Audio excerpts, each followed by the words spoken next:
Please please सुनिए sir, हम देखो श्री चंद्रशेखर आप शुरू कीजिए, आपका समय शुरू हो गया। चंद्रशेखर जी आपका समय शुरू हो गया जी, प्लीज। सर झगड़ा करवा के समय कैसे चलेगा बताइए। बैठ जाओ केजरीवाल जी, आप शुरू करिए। धन्यवाद।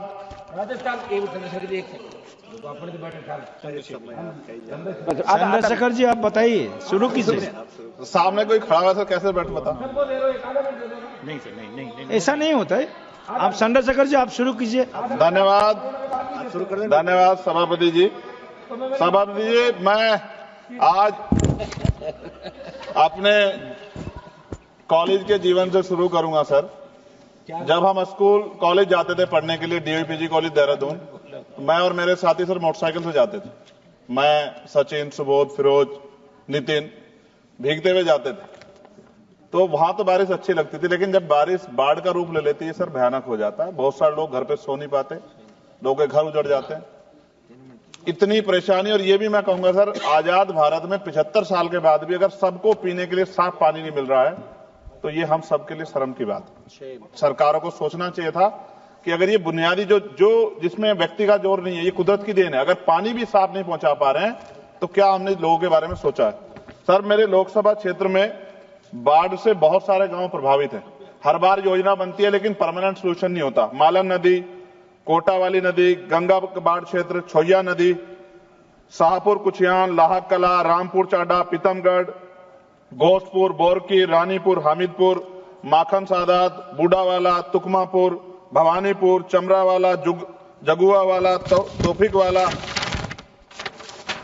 जब रामगंगा का पानी कालागढ़ डैम से छोड़ा जाता है रामगंगा में, तो कानपुर को आवश्यकता होती है, तो उससे भी बाढ़ आती है सर हमारे यहाँ। मनोहरवाली, भूतपुरी, मुबारकपुर, गावड़ी, घोसियावाला, सातनगर, मनोटी, रामसावाला, हफीजाबाद, बिहारीपुर, टीपरजोत, मुकरपुरी, बेरखेड़ा, सिपाहीवाला, मिलक, कोप्पा, नाथाडोई, मनोदरा, नंदगांव और नया गांव। जमीन कट जाती है सर, जमीन कट जाती है सर, फसल बर्बाद हो जाती है, ना मुआवजा मिलता, ना लोगों को नींद आ पाती। इसका परमानेंट सोल्यूशन जब तक सर नहीं होगा, तब तक हमारे लोगों का भला नहीं हो सकता है, हमारे क्षेत्र का, हमारे लोकसभा क्षेत्र नगीना का भला नहीं हो सकता है।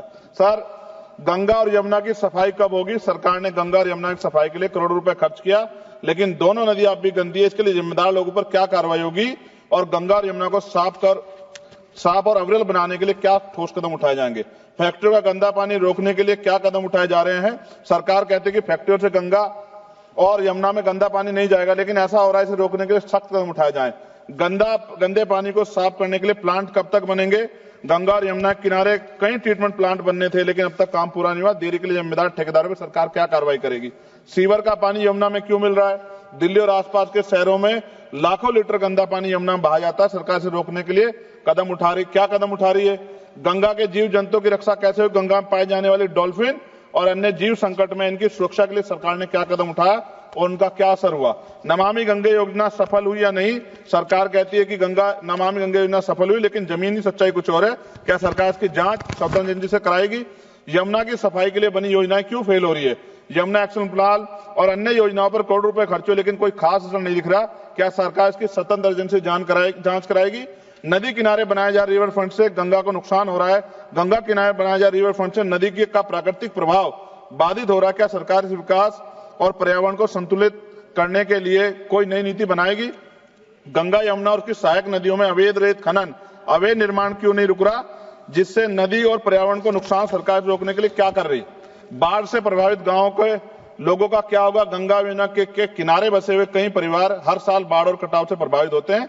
क्या सरकार इनके लिए पुनर्वास के लिए कोई ठोस योजना बनाएगी? जायसवाल साहब बैठे हैं, बिहार का क्या हाल होता है? 3-3 महीने लोग परेशान होते हैं। गंगा किनारे जैविक खेती क्यों नहीं बढ़ रही? गंगा किनारे जैविक खेती को बढ़ावा देने के लिए बात कही गई थी, लेकिन इसका असर कम दिख रहा है। सरकार इस योजना को सही तरीके से लागू कराने के लिए क्या करेगी? दोनों नदियों के संरक्षण के नाम पर कई योजना बनी, लेकिन उनके नतीजे साफ नहीं दिख रहे हैं।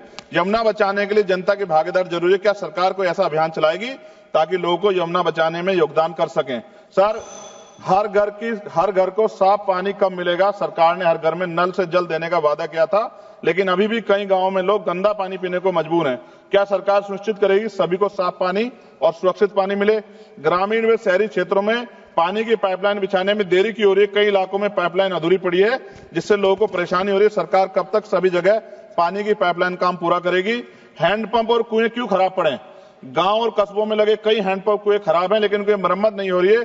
सरकार इनकी मरम्मत और देखभाल के लिए क्या कर रही है? गंदे पानी से बीमारियां क्यों बढ़ रही हैं? कई जगह गंदा पानी पीने से लोग बीमार हो रहे हैं। सरकार गंदे पानी को साफ करने और बीमारियों को रोकने के क्या ठोस कदम उठा रही है? शहरों में गटर का पानी सड़कों पर क्यों बह रहा है? कई शहरों में सीवर लाइनें जाम है और गंदा पानी सड़कों पर बह रहा है। क्या सरकार सीवर व्यवस्था सुधारने के लिए कोई ठोस कदम उठाएगी, योजना बनाएगी? खत्म कर रहा हूं सर, आखिरी बार सर, पीने का पानी जो सर नलके में खराब हो गया है, उससे बीमारियां हो रही है, बड़ी गंभीर बीमारियां, लेकिन सरकार का ध्यान इसकी तरफ नहीं है। पानी की बर्बादी रोकने के लिए क्या किया जा रहा है? कई जगह पाइपलाइन लीक हो रही है और हजारों लीटर पानी बर्बाद हो रहा है। क्या सरकार इस बर्बादी को रोकने के लिए कोई योजना बना रही है? गिरते भूजल स्तर को बढ़ाने के लिए क्या सरकार कोई संरक्षण नीति ला रही है? पानी और स्वच्छता की योजनाओं में पारदर्शिता कब आएगी? सरकार ने कई योजना शुरू की थी, लेकिन उसके नतीजे स्पष्ट नहीं दिख रहे। क्या सरकार इन योजनाओं की पारदर्शिता और निगरानी सुनिश्चित करेगी? और अंत में सर पाइपलाइन से आप कह रहे हैं कि पानी आएगा, कैनाल बंद कर रहे हैं सर, भूजल का जो स्तर है वो गिर जाएगा सर, और फिर बजट भी कम कर रहे हैं। अंत में खत्म करते हुए सर, काशी जो प्रधानमंत्री जी का लोकसभा क्षेत्र है, मैंने अखबार कटिंग पढ़ी, अखबार में लिखा है मेहमानों को पानी पूछने में शर्म आती है। ये हालात प्रधानमंत्री के क्षेत्र में उत्तर प्रदेश के मुख्यमंत्री गोरखपुर से डूब जाता है पूरा। सर धन्यवाद सर, 1 मिनट 30 सेकंड दे दीजिए सर 30 सेकंड खत्म कर रहा हूं सर। मैं ये कहना चाहता हूं, उत्तर प्रदेश में नेपाल का पानी आता है, लखीमपुर खीरी, पीलीभीत, ये पूरा एरिया डूबता है सर। इस समस्या से निजात दिलाने के लिए परमानेंट सोल्यूशन हो जाए। इसके नाम पे पैसों का एयर फेयर करके काम नहीं चलेगा। बहुत बहुत धन्यवाद सर, आपने मुझे मौका दिया। श्री गोविंद।